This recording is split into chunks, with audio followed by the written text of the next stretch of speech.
gentlemen, welcome to the main event.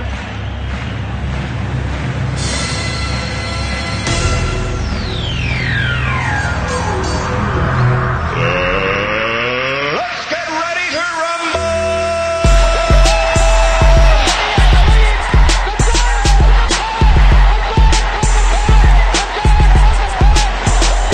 This one by Mattingly. Oh, hang on to the roof.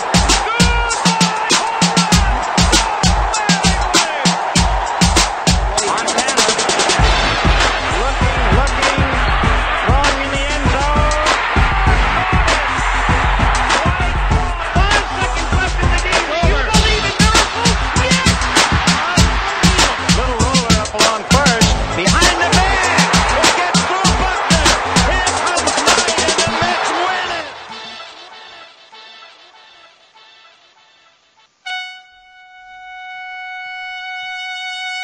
Yes, welcome back. This is Sports and Sorts, episode 151. It's a Monday morning, and we go live every Monday, Wednesday, and Saturday. But we will be taking a little bit of a holiday break soon. We will probably not be here on Wednesday unless something crazy happens in the MLB warm stove. Because as of right now, it has been nothing but lukewarm. But you can also find this show on iTunes, iHeartRadio, anywhere podcasts are played. And of course, I am one of your hosts. My name is Shane Moore. And I'm the Bry Man. And you can check out our Facebook page where we post all this stuff, when we're going to be going live, what we're going to be doing. We will let you know when we come back. It'll probably be before the new year where we come back to do some shows. But we will be stopping our Wednesday shows for a short term starting the new year because we are going to be bringing you something different on Wednesdays. And that will happen probably sometime mid-February, maybe. I think it'll be there, and it's not going to be a live show. It'll be a recorded show, but hopefully it'll be something that will that'll interest you. So we're going to do that, and if you have anything that you want us to talk about on the show, go ahead and comment in the comment section, and we will post it on the show, and we'll get to it at some point during this show. You can also follow the show on Twitter at Shane and Bryman. But other than that, we got a lot to talk about because we got a great show. So let's go. You are listening to Sports and Sorts with Shane and the Monday. Brian. Got it right. Bryman's wearing his Christmas Yankee hat. This is glorious. Again. You got it. As I was on Saturday. It's all right. We were jamming out to some Christmas music just before we started the show. Yeah. Getting all that's fired how we up. got fired up. Yeah, that's how we do it. Like, singing about Grandma getting ran over by a reindeer. Yeah, she deserved it. Little Saint Nick. I mean, there's a lot of stuff going on. There's a price you pay for being outside in the winter. You're at the mercy of the elements. They're out there. Well, speaking of the mercy of the elements, football. A lot of elements going on. Some good, some bad. Mostly on special teams. So let's recap. Let's real quick recap what happened last night. What happened was Eagles at Rams. We both picked the Rams to pretty much stomp on the Eagles. You had them beating them by like 25. I did. I had them beating them by 14, which is still a pretty big stomping, but that did not happen. No. But what I want to know is what the heck is going on with special teams this year? I talked about it at length in Week 5, how kickers were choking around then. I don't know if it was exactly Week 5, but it was early in the season, how they were choking a lot more than normal, and it's only gotten worse. And now, adding to the mess of kick returners, adding to the mess of kickers, we have the kick returners fumbling at times that you absolutely can't fumble, or not taking a knee like Ty Montgomery. It's been brutal. I mean, who would have thought that special teams would have such a spotlight shown on them in such a negative light? And I can't forget to mention the awesome Sebastian Janikowski yesterday, who had the opportunity to make a tackle, but he just ran right by the guy and out of bounds, like he was trying to get off the field as quick as possible. You would think a guy like, although granted, he is an older guy. He's now. 40. He's but with his size, you'd think he would invite some confrontation, a little bit of you know what I'm saying? Nope. Like you. He's protecting. He's protecting himself. That's for sure. He's protecting himself. Oh dear. What's the matter? I have. Are you all right? Hello? Yes. I had a connection issue. What's the matter with your connection? I don't know. It said reconnecting. Poor connection. Am I back? You are. I was cut off at one point. I heard you for most of it. Anyways, what I was technical difficulties. Yeah. Very strange because I'm hardwired here, so that kind of thing shouldn't be happening. But it's the holidays. Maybe the mice are chewing the wires. I know it. I just know it. It says poor network connection, which is really weird. Very strange. I've never had that happen. Not since down here anyway. Anyways, I would have thought Sebastian Janikowski would be looking. He was a really good kicker, very reliable, very dependable, and he missed a 3 or 4 yarder early in the game. And he did redeem himself later in the game to put them up 7 and make the Patriots have to score just to tie and force overtime. But I'll tell you, I mean, that's a guy on a potential playoff team whose team doesn't really look like they're going to be able to blow out a lot of people. When you have a kicker, you don't want. They've done studies, 60% of the time it works every time. You need to have your kicker closer to 85%.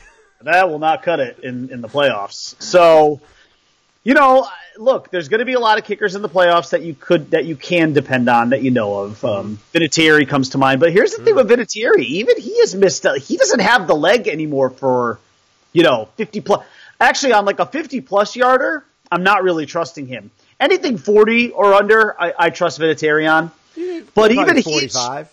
Even he has shown this year that long kicks may not be left. They're not there. There's not many left in his leg anymore. He's what? He's 42. He's old, right? He's getting up there. Yeah, he is. If you're older than us, you're playing a game of football. But that's a concern for a team like the Colts, who are probably going to be in a lot of close games, and they're going to need their kicker. Yeah. I would say the same thing about the Steelers. I would say the same thing. I don't have the concern with the Ravens because Justin Tucker, other than his one... Yeah, there's one... Ghastly extra he was point. That didn't happen. Right. and I don't think anything like that has happened since. I wouldn't worry about him. That was a blip on the radar. That was nothing else. But yeah, Zerline's a good one. Greg the Leg is fine. Yeah. He'll be fine. I don't worry about him at all. But Lutz, I don't really think is playoff tested yet. Yeah. For the Saints. But he's been clutch. He's been clutch. I mean, he's been good. He's been very good for them. So. The Saints are a team though that can run you out of the building. Mm-hmm. So they may not need their kicker as much. But listen, in an NFC Championship game or maybe a Super Bowl, you don't know. I mean, it's going to be very interesting. I guarantee you, at some point in the postseason, we're going to see a kicker whiff. And it's going to be ugly. It's going to be really bad. And as a Bills fan, it all started with Scott Norwood. As a Bills fan, I am very aware. And I actually just got to watch because I watched the whole Thurman Thomas. The spotlight on him. It was very good. It was very good. Yeah. It brings back all those memories and like the good and the bad. Like I can't watch that. Thurman Thomas was so good. He abused the Dolphins for years. I couldn't. They didn't really. They didn't focus on any of that, though. I mean, I know it's just the Thurman Thomas name. No, but when you saw him in as many games playing the Dolphins as I did, you remember. I mean, it's like a scar. It was good to watch because there was a lot of the backstory that I had forgotten about. Between him and Jim Kelly, how they Jim Kelly was like calling out teammates, and Thurman Thomas actually stepped in front of him and was like, "Dude, no, you can't do that." And it kind of helped form a more the team was more camaraderie. They had like a nice squad. They were actually rooting for each other. Yeah, it was good.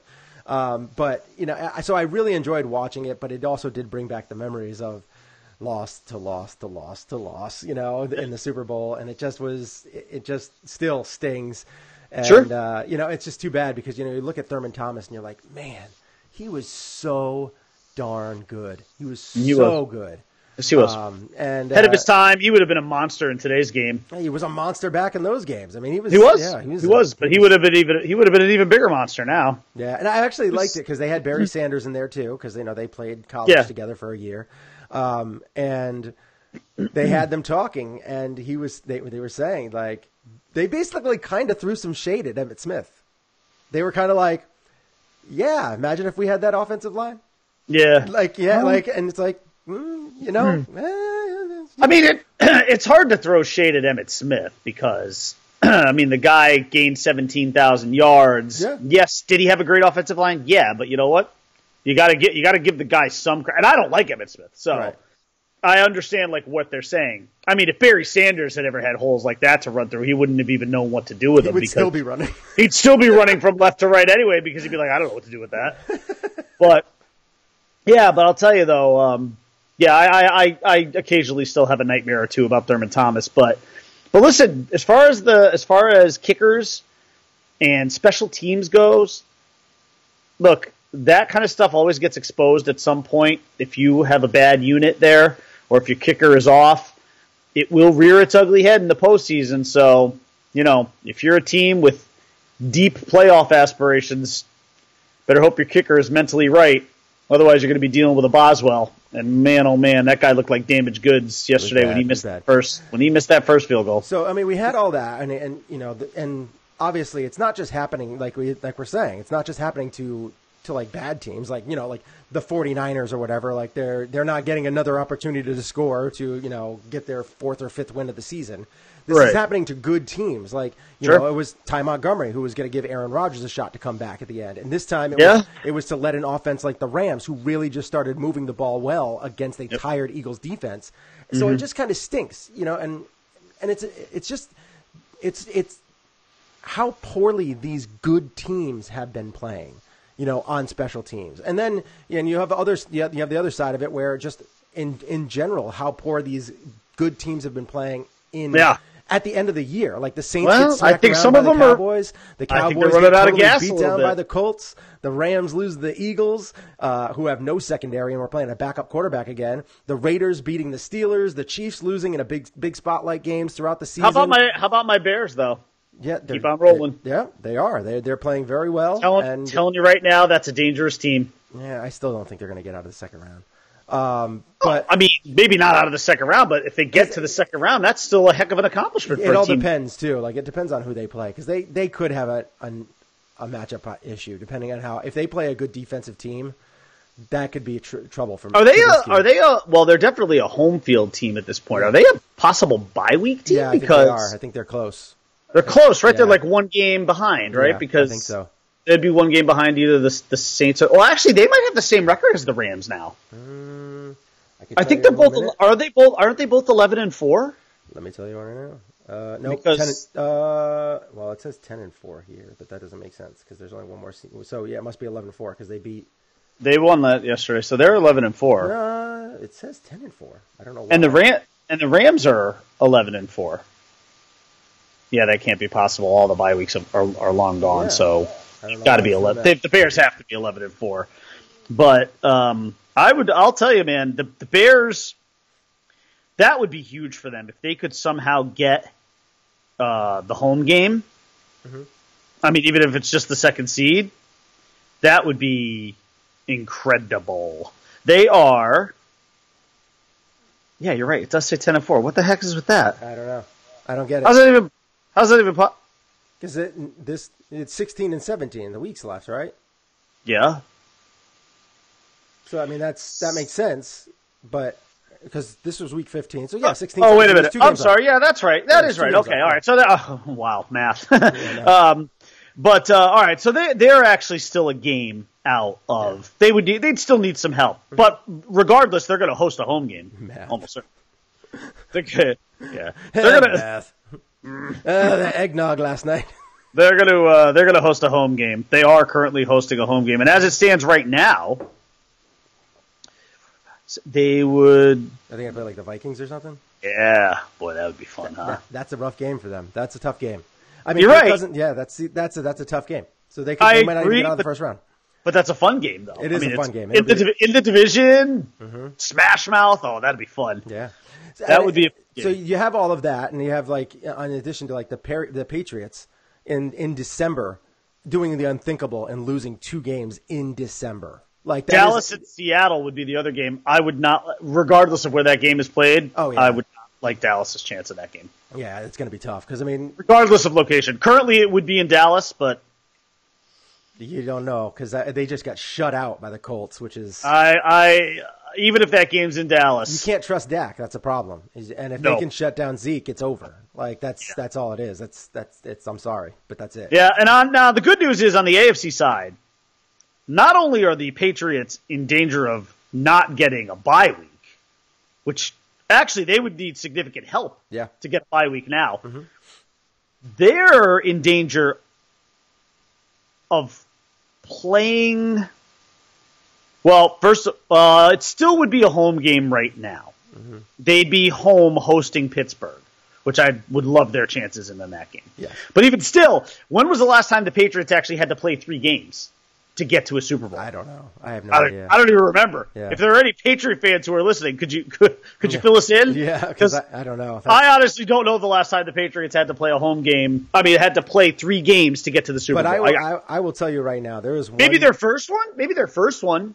I don't know. I don't know. This would have been Super Bowl 36. At this point in time where all of these good teams have been faulting in big spots in the big time, which December is like the month. That's like where you really have to have all your stuff together. You have to have your act, ready and go. This is where you start getting ready to get into the playoffs and start, being at full capacity here and no mistakes. And the Patriots are having tons of penalties, which is so rare. And on top of that, Brady's looking, super unconfident because he's like lobbing the ball up to people, and it's just been really weird.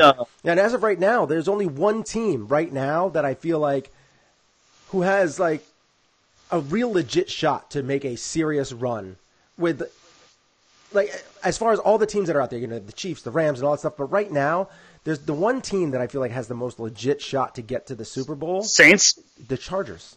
Oh, the Chargers. The Saints just got their butts kicked by the Cowboys.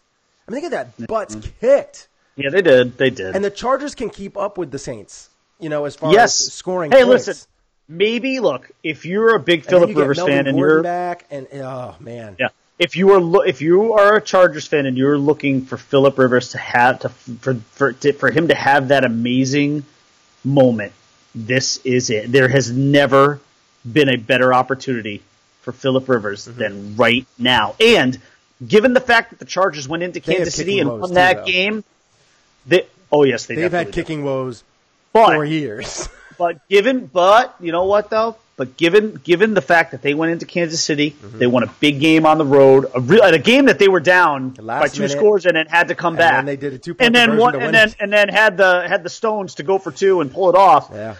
Which of course you do, by the way.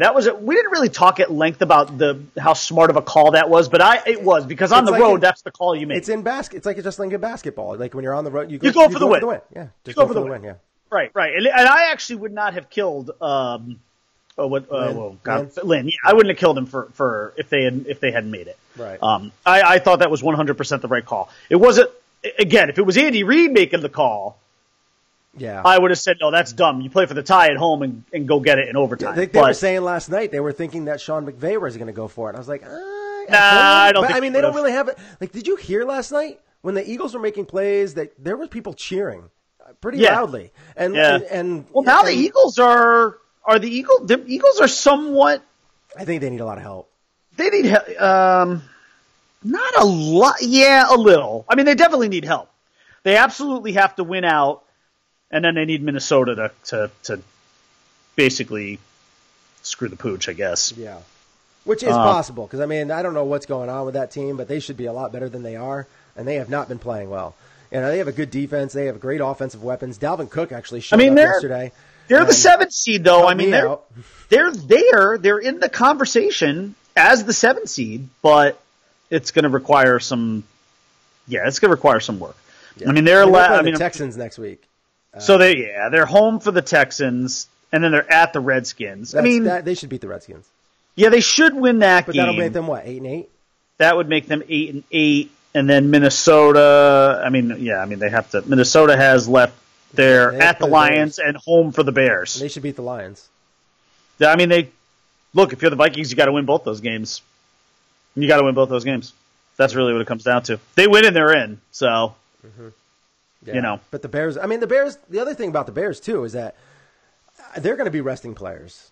They're going to make sure that they want to make sure that Trubisky's arm's okay. So that my guess is that they'll play a half. So you have the ability, depending on as long as they win next week.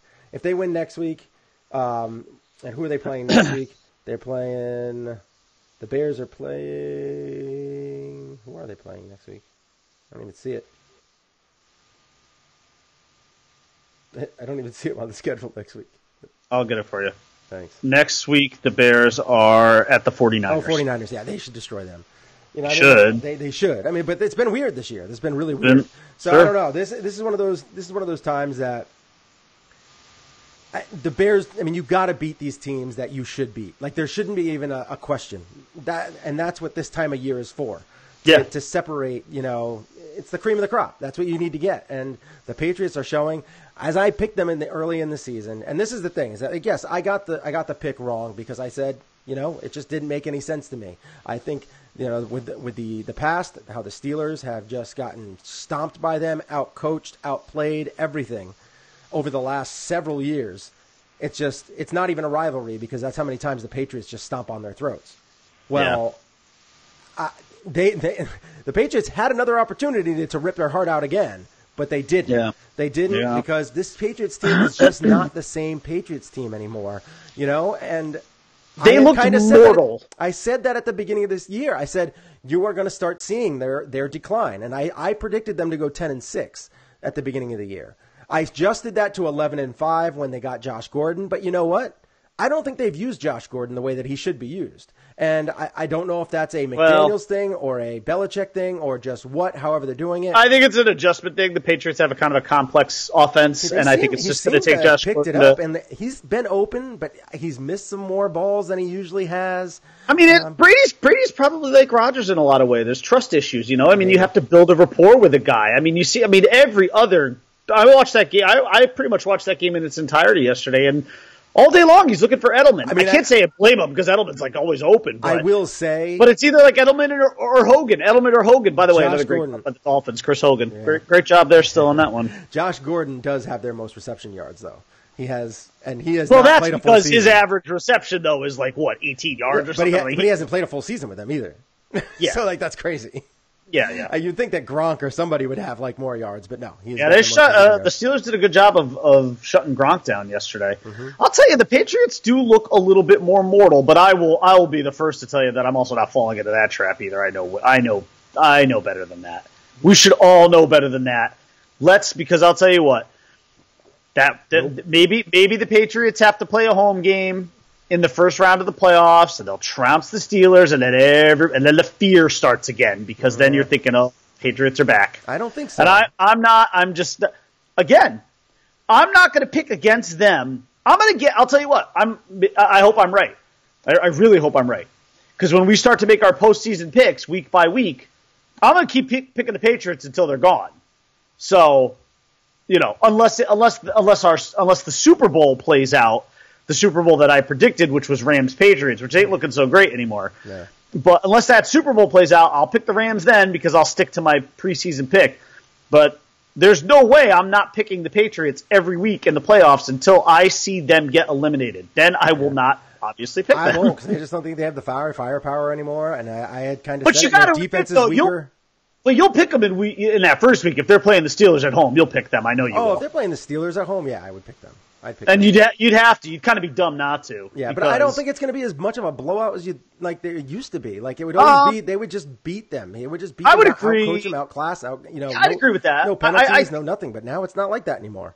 Yeah, I'd agree with that. I mean, I don't think a blowout is a likely scenario for them anymore. Their defense isn't good either. It's not bend don't break anymore. It's just like mostly snap. It is. Mostly snap, crackle, and pop. It's still okay. It's viable. But Brady doesn't have it as much anymore. Like, he's not connecting on those throws like he used to all the time. Like, how often did you see him miss big throws? It would be like, 3 times a year? And now it's happening once or twice a game. It doesn't happen. You're right. I agree with you. It does not happen very often. It's a rare occasion. Listen, I'm enjoying it. It's great to see, but the problem is that I'm still also skeptical because I don't want to get rope-a-doped into thinking that this team is really done yet because I don't believe for a second that they are. I'm not sure if they have another Super Bowl win in them, but they have enough to think they can get to another Super Bowl. I mean, they could win. Look, if they get there, of course they can win. but they still scare me though. It's so shocking to me that the Patriots are like a wild card team. Like they could be a wild card team. It's crazy. Yeah, it is bizarre to think that is a possibility, but it is. It really is though. Yeah, like it makes me laugh a little. I don't know. It's just because it was gonna come. It was going to happen, and it took a long time, and it's gonna come. Age always wins, as you mentioned and many times. Father time. Yeah, it always wins. Sure. You eventually can't take it anymore. And yes, Brady still looks good. He still does. He is still a top 10 quarterback, but he's not a top 2 quarterback. Like every year he was a top 3. Every year, guaranteed. Like it's just like, who did you want? 2-minute warning, clutch. Him. Because you know what? He always made the right decisions. Like yesterday with the Rams, Everett, they kept on throwing to him, and he kept on staying in bounds. Even Todd Gurley stayed in bounds. Like, they kept on running down the clock, and when they had the opportunity to get out of bounds. That would never have happened with the Patriots. They would have gotten the ball out of bounds. He'd have been working the sidelines. If he got it down the middle, he would have rushed the team down there, spiked it, and got some time, and gone. And, like, he is just such a good manager of the clock. So good at it. And you know what's funny? He's not, his throw, he just hasn't been as sharp.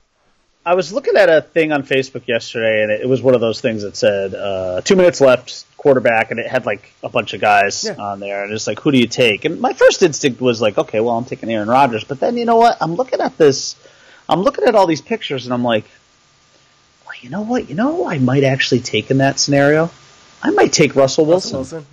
Yeah, he's a younger version of Aaron Rodgers. Well, but the thing is, more mobile.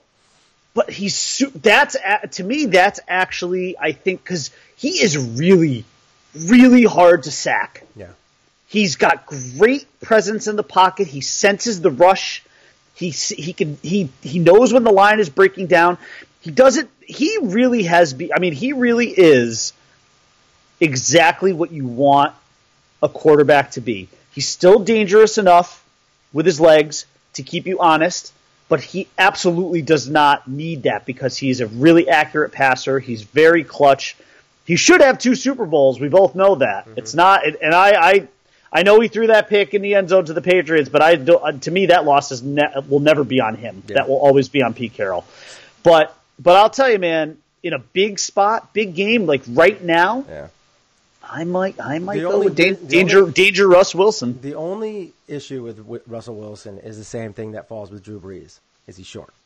That's the only issue. The good thing with Russell Wilson, he's a lot more mobile than Drew Brees. Yes. He can get outside of the pocket, doesn't have to worry about the height of the offensive line and defensive lineman. He doesn't have to worry about that because he can get outside of the pocket and throw. To your point about Brady, he'd probably at best be about 4th or 5th on that list for me now because automatically I'd have Brees, I'd have Russell Wilson, I'd have Aaron Rodgers ahead of him. Yeah, see, I don't know if I put Brees ahead of him. I don't think I would put Brees ahead of him. But and Aaron Rodgers and him, I would kind of this year Aaron Rodgers just hasn't looked the same. No, but he's still Aaron Rodgers. He's still good, but he just hasn't looked the same. And I don't know if it's the whole thing between him and Mike McCarthy and the offense and all that kind of stuff, and not having the weapons that he wants. And I don't know what it is. This was not the Packers' year. It was just not. No, it was absolutely not. But it's been rough. But so it's hey, listen. Tough. I hope it's Phillip Rivers' year. I really do. It's starting to get that feel. I don't want to get too excited about it because there are still many, many games to go. The thing that worries me about the Chargers is that their home field advantage totally sucks. It's not a home field advantage at all. You know what? I almost wonder. I don't know that this is possible. Probably not. In fact, it's probably almost impossible because the Rams are going to be in the postseason too. Yeah, it's not even remotely possible. But it's a shame that the Chargers couldn't actually play their playoff games in the Coliseum. I mean, the stadium that they're in is what 25,000. It's a joke, right? Yeah. I mean, you realize that there's you get more. You can fit more people at a. You can fit more people at a UConn football game because Rentschler Field is bigger. Yeah, that's embarrassing. And by the way, UConn's like the worst Division I football school in history. I mean, the numbers might actually play that out. They get like the point differential, I think they get blown out by an average of like 35 points or something. It's embarrassing. That doesn't make sense. They need to get their D1 license revoked. It's a joke. But I feel that's the Chargers. Like, that's the one thing. The only good part, maybe, is because it's such a small stadium and you're really likely to pack it with Charger fans, is maybe they'll just get really, really loud. How many Charger fans are there? Maybe those 25,000. Maybe those 25,000 fans. But that, I think, is going to be the one thing that will hurt them, is they are just not going to have. If they were in San Diego, it'd be a different story. I think it'd be a different story just because. Are you there? I am now. Yay! Again. Oh, it's reconnecting. Awesome. I don't know. I wonder if it's a Skype issue or if it's me. It should not be me. I'm landlined here. I'm not even Wi-Fi. So yeah, I don't know. I restart my computer or do everything, all that kind of stuff, and try and make sure that all the kinks are. Good minute. Yeah, it was good. It was good. And then it actually logged us out. We are now streaming live again. Oh wow! Oh my! Yeah. Yep. So this is the second stream video, which is going to be an awesome time for editing.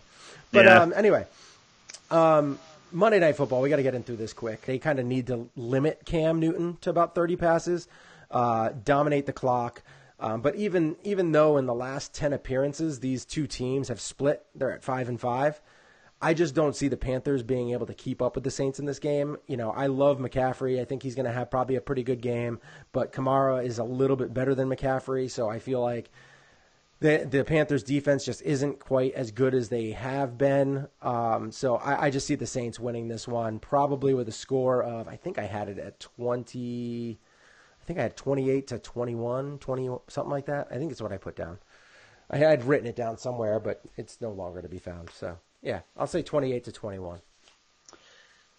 Well, I'll give you an opportunity to pick up a game on me here. Not that it's going to matter, because I don't know. I'm just I'm a little bit worried about the Saints. The Cowboys beating doesn't really concern me. I think that's more of a blip. But that's that's a defensive front that can really mess with Drew Brees because they're big. They're going to get to the quarterback where they don't really have that in Carolina. Yeah, I think one of the other things that and again, I'm trying to talk you out of it. No.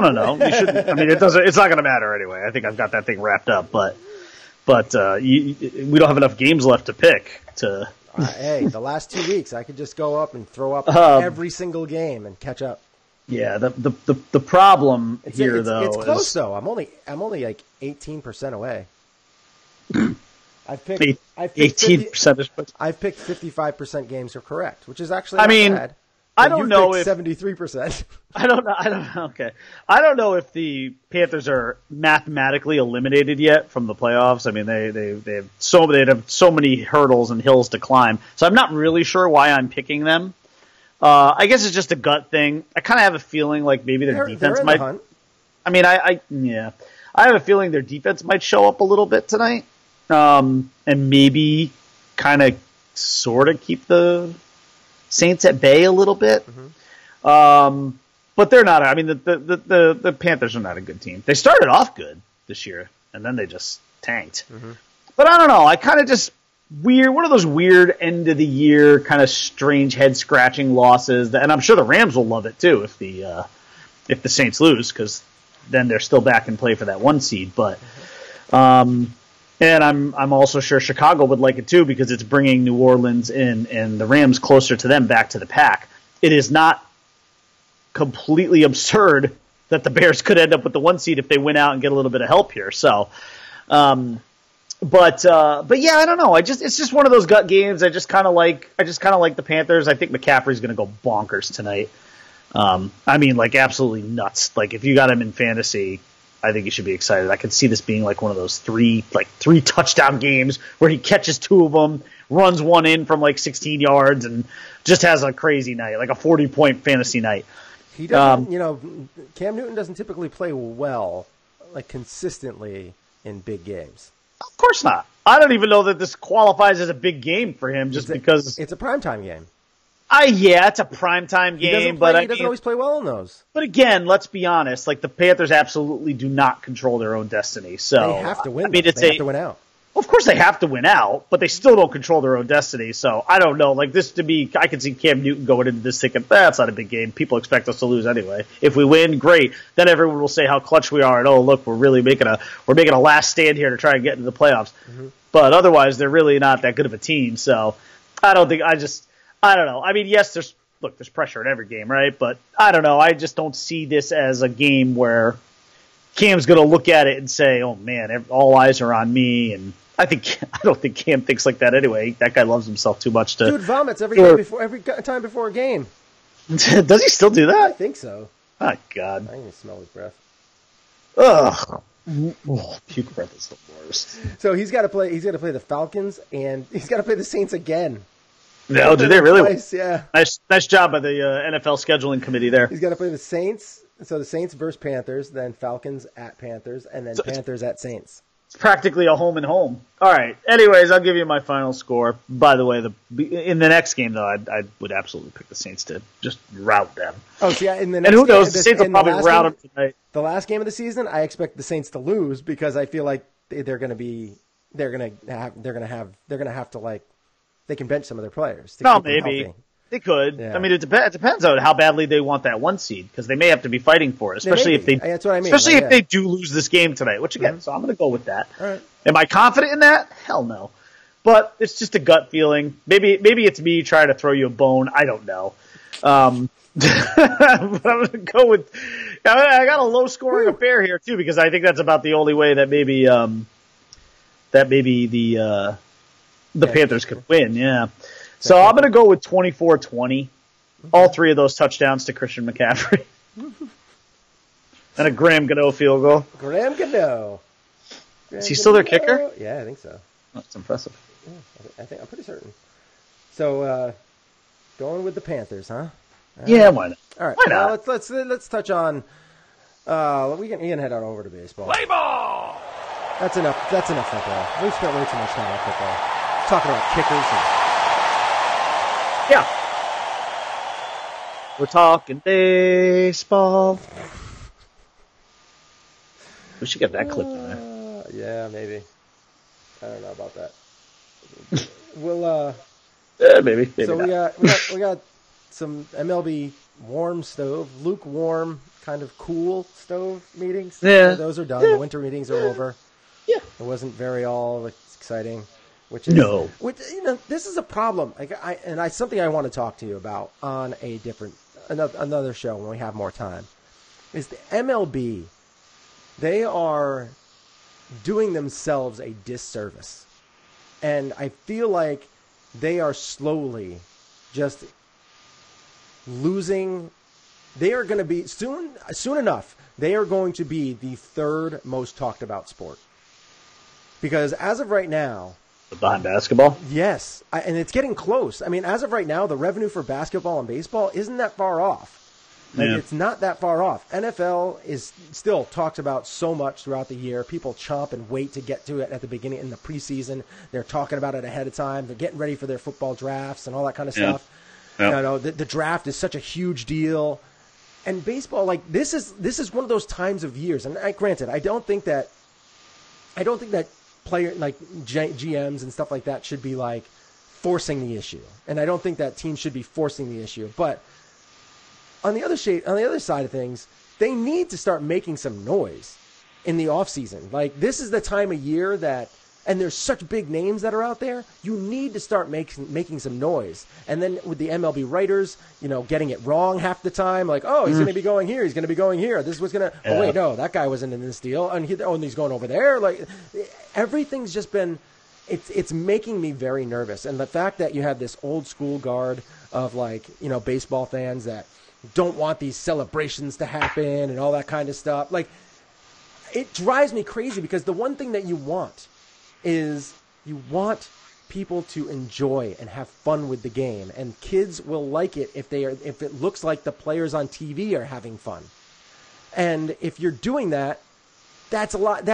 You're going to get some of the youth to come and do that while they're playing. And granted, there's a point of where you can be kind of doing too much, kind of overconfident. But there's times where you're just overjoyous and celebrating. Yeah, I mean, look, Do you really want little leaguers flossing after they hit home runs and showing up pitchers? No. I don't think But, as long as it's not showing up a pitcher, because it's not. You hit the home run. I don't care. You hit a home run, celebrate, have fun with it. Like, it's a big deal. Have fun with it. And if the pitcher strikes you out, have fun with it. Go ahead, make some noise. I don't have a problem with. I mean, look, I'd be hypocritical if I said it because I used to love when Jabba Chamberlain, bounced off the mound. It was pumping his fist. It was, the Yankee Stadium used to rock when he did that, and then they neutered him because they basically told him to stop doing it. And I don't know if that was Cashman. It sounds like a Cashman thing, but I don't know. Maybe that even came down from higher up than that. But well, it's not only that, but it doesn't matter if they stopped him from doing it. They just kept on throwing him their starter. Right, and then of course they ruined him. That's Cashman, and maybe the scouting department a little bit too. But look, I'm okay. I'm somewhere in the middle here. I'm okay with certain celebrations as long as you're not showing up the opposition. How that is defined specifically, I don't know. So, like with all these teams in the NFL, just scoring touchdowns, like when they're doing these huge things in the end after scoring a touchdown, that's not showing up the defense. It is. But they're also celebrating. They're celebrating what they did. It is, but the NFL also made it legal. And right. And by doing so, they basically encouraged it. Right, which I think is important because you have a lot of kids out there talking about it. It's smart from a marketing perspective. You know what? I guess what I would say. I mean, look, it's again. I don't really know where I stand on this kind of thing. I know that when I played baseball, that's not how I operated. I was me neither. Much more respectful. It's a different time, so I don't want to come off as like some old. I don't think everybody has to do it, but I feel like if it's in you, you should do it. Like it wasn't in me to do that. Look, if you get excited, you hit a home run, and you want to pump your fist going around the base. I don't care. I needed to have, but if you're going to sit in front of a pitcher, and start doing like DX chops across your crotch, I got a problem with that. Well, yes, you don't do it to the pitcher. You do it in celebration because that is like taunting. In the NFL, they don't allow you to do it if you're taunting. Right. Exactly. Well, there's your difference. The NFL has clearly defined lines of what is. So if celebrating in the end zone is not showing up the defense. Like you can't look at the player and go and that is different. Because the other team can do that to you too. So it's not. I don't see that. I don't see that as taunting. But in baseball, it's tough too because like if you look at, there were a lot of players who hated the way Dennis Eckersley would point at him every time he struck him out. Because he'd strike him out, pump his fist, and point. That was like the Eck thing. Right. Maybe it's just because so many years of watching guys like Derek Jeter and Mariano Rivera and Andy Pettitte and Jorge Posada, Bernie Williams, the way these guys operated, Scott Brocious, the way they even Paul O'Neill when he wasn't, Paul O'Neill's emotion was all anger based at himself. Yeah. I don't know. It's just maybe it was so many years of watching guys like that. But they still did it in big moments. Yeah, but what would you say like the biggest Scott Brocious celebration was? To me, it was Game 4 in San Diego when he or Game 3 in San Diego when he hits the home run and he's pumping his. That's it. Yeah. That's not showing people up. That's being excited because you just hit a World Series. Exactly. That's what I mean. Celebrating. I'm not saying to show people up. Celebrating. Like Jeter running around the bases with his hands in the air. You have. I'm fine with that stuff. Paul O'Neill sliding into second and slamming his hand on the ground. That's raw emotion. I have no problem with that. But I think that should happen on a regular basis. But where do the lines get blurred? When you're showing up another person, I think it's pretty obvious. If Miguel Batista throws a bat 16 feet in the air after he takes a pitcher deep, and then he's looking in the direction of the pitcher. Then that's probably showing him not up. just throwing the bat, but like tossing that thing as arrogantly as you. I don't know. I don't care about that. I really don't. I think it's fun. I think it should happen in sports. That's something I think we should have a little bit longer of a discussion about because I would like to talk about it because I think. Might be a fruitless discussion because I'm not really sure where the line is drawn. The problem is I think you need to look at every celebration or reaction is different and unique. It's hard for me to how do you draw a line? I don't know. Like, is it okay to flip a bat but not look at the picture? Is it okay to throw a bat like this and then make eye contact? No, they're all different scenarios. I'm not even sure show how up a player. But how do you define that? You don't know how to not show up a player? Well, what are the rules? You can't look at you can't blatantly pick out a player after you have something happen. So no pointing, no eye contact or anything like that. No, like you have so to in other words, celebrating. Every time Dennis Eckersley struck out a guy to win a game and he pumped his fist and pointed at him, that is probably would be frowned upon now, but we loved it then, right? Because it was Eck and it was old school. I don't think everybody loved it. I think most people hated it because most people hated Eck. A lot of the batters hated it, yeah. A lot of the batters and players and everything, but it adds to the whole. Adds to it. He made the closer's role like something to be like. If your concern, concern is the long-time viability of baseball, yeah, I understand that. There are other ways to probably address it. How? As opposed to celebrating. I don't know how you can because you need to attract young people to the game, and they are flocking towards baseball and basketball. I mean, basketball and football. Like my son, who plays baseball, I have told him he's not allowed to play football because of the head injury issues. I have told him he's not allowed to play football, but all he talks about, all the celebration, the end zone celebrations. That's all he talks about. Oh, did you see him do the limbo? That was amazing. That was so funny. It was so cool. I would love to play football to do that. Like, and then you see in baseball, like when somebody throws a bat in the air, everybody's yelling at him and throwing, "What are you doing? Don't throw the bat!" Like you're getting penalized for being happy. What's that?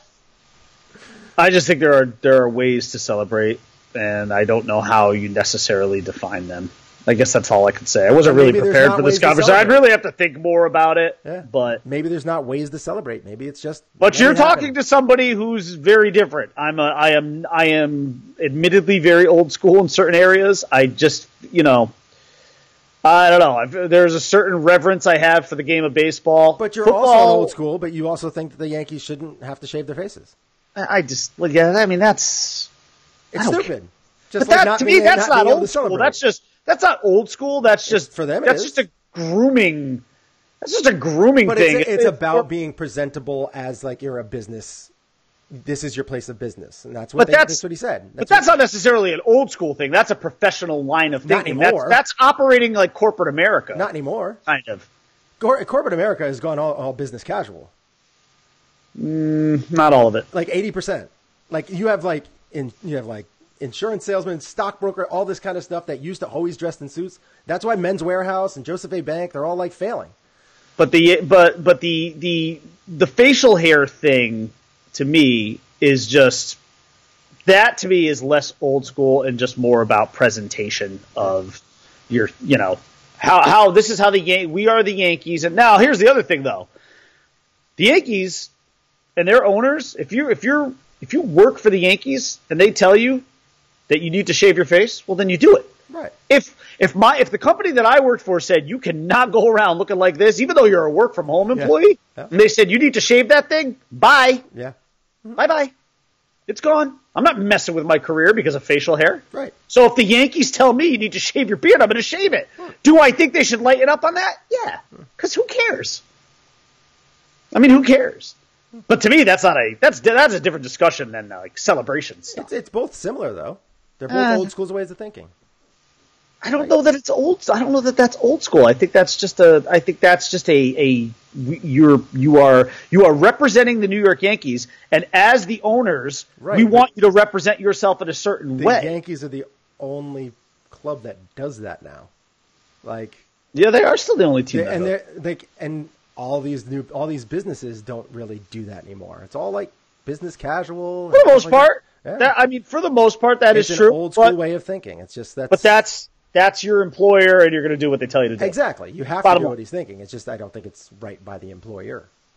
But that's not my team. So I don't know. As far as look, I'm okay with celebrations because I do think it's part of the game, and I think that at some point I'd be interested to hear what a lot of other people think about celebrations. I think you're going to have a lot of old school people be like, "Oh, it's so stupid," but they get fired up when Dylan Betances strikes at somebody and throws a fist pump and slams. No, look, we're all emotional. I mean, that's why we watch sports, because that's what brings out the raw emotion and passion within us. And I think I think celebrating is okay. I like natural celebrations. I like ones that come from when you're in the moment, and as opposed to a lot of these things I think are planned. Well, in the NFL, they're all planned. I mean, everything they do in the end zone is... They rehearse them. Yeah. They rehearse them. Yeah. That, I mean, the NFL allows it, so who am I to tell you can't do it? But do I like it? No, I don't love it. I think it's kind of dumb, but whatever. Yeah, it's fine. It's whatever I get. Look, I understand where you're coming from, because the idea in sports, as it is in almost anything, is to attract younger people. You have to make sure that whatever you're selling is viable and marketable for years to come. The only way you could do that is by attracting younger people. Because if you're only going to cater to old people, you're going to run out of an audience at some point, because they're all going to die. So, and look, wrestling, as a wrestling fan, I can tell you that this is something, that you see all the time. Wrestling has had to absolutely keep itself current. But the thing about wrestling that's great is their demographic really is, though, to people of all ages. Mm-hmm. Because they are absolutely trying to hold out, because wrestling plays a lot of homage to its past. And so, by bringing back older guys, Stone Cold Steve Austin every now and then coming back into the mix, Rock coming back into the mix, Hogan coming back into the mix. That's how you keep the older guys like me around, But ultimately you have to try and appeal to your younger audience. Mm-hmm. And that's where guys like the New Day come in, throwing pancakes into the crowd, and the women, like the women's side of wrestling, and the women's side of it, and the best part about the women's side of it is that the women are actually better at this point than the men. like it's so much more marketable, and it's just like the women main evented the pay-per-view last night for another time. Not to mention my connect time. It's not like he does it with raw emotion. No, if this is me, because if it's happening, but this is over. That's what we know what to say. Not even play it. You know what? I probably should. I'll do it, because we said we were going to play some, and I haven't done it yet today. And let's play. Where are you? Where are you? Man, I'm really struggling here. There we go. So you can find us on Facebook, facebook.com/Shane and the Bryman. You can find us on Twitter @Shane and Bryman. You can find me on Twitter @Einhorn You can find me on Twitter @the_Bry_man. And, we didn't really talk much about the hot stove because we got sidetracked, but, Wilson Ramos is now a Met. It's a good move. I think that was, it's not real Muto, but it's good.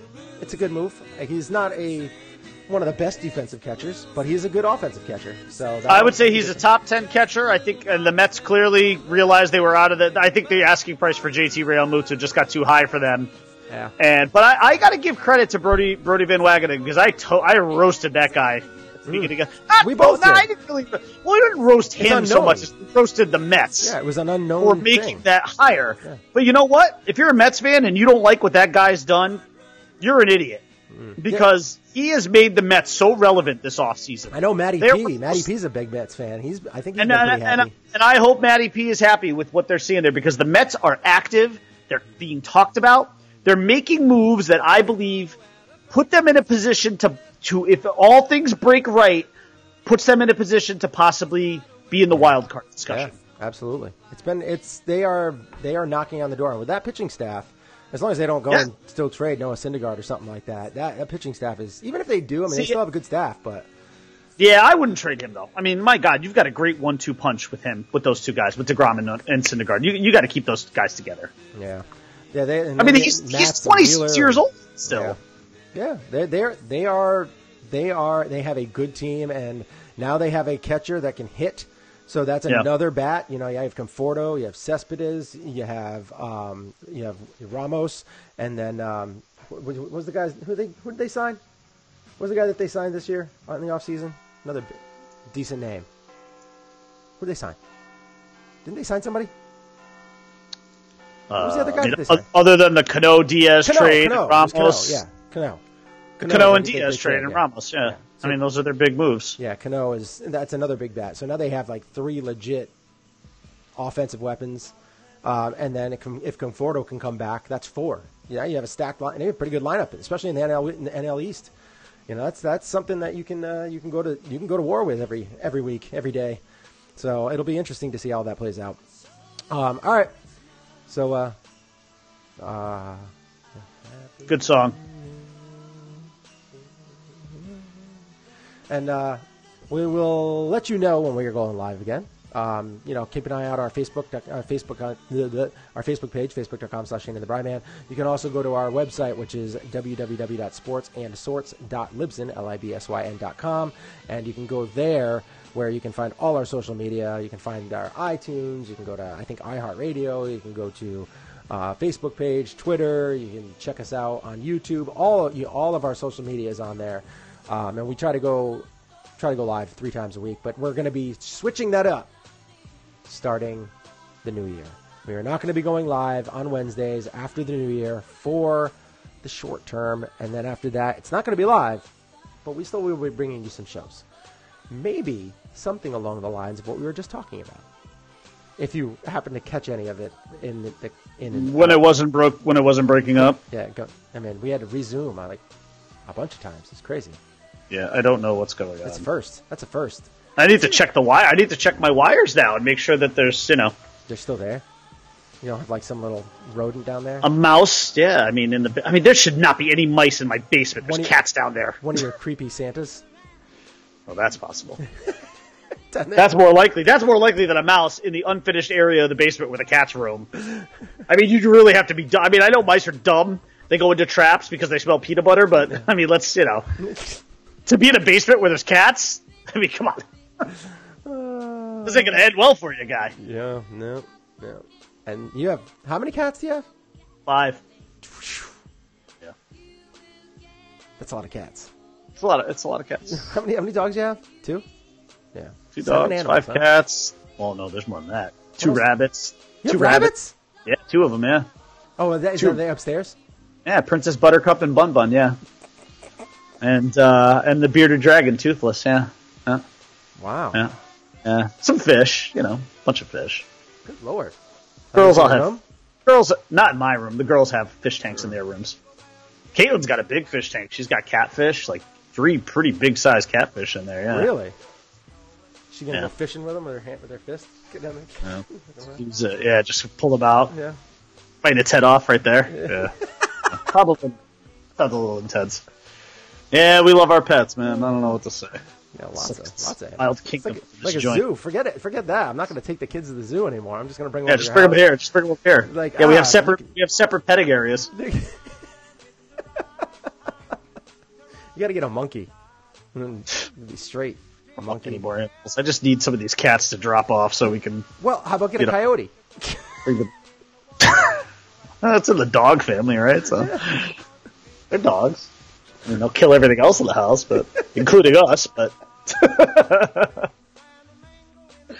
I said a wolf. How about I get a fox? There you go. Oh, I love wolves. They are beautiful. Those are beautiful creatures. Oh my gosh, this really got into the sorts. Yeah, we did. Sorts. Well, hey, I'm on vacation, so whatever. I can stay out as long as you need me to. Yeah. Well, we got 2 minutes and 22 seconds left on the little mix here. Yeah. Oh, hell, what else can we talk about in 2:22? Should we take another bet on whether or not my internet's going to go out again? I say at least one more time. If it does, we're just closing it.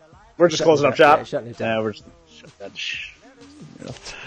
Oh, well, as we're going out, look, we could say our usual "Stay classy, Planet Globe," and look, Merry Christmas to everyone. Absolutely. Have a safe, happy, healthy holiday. Happy Kwanzaa, happy belated Hanukkah, Mela Kaliki Maka to my Hawaiian friends. There's one of you.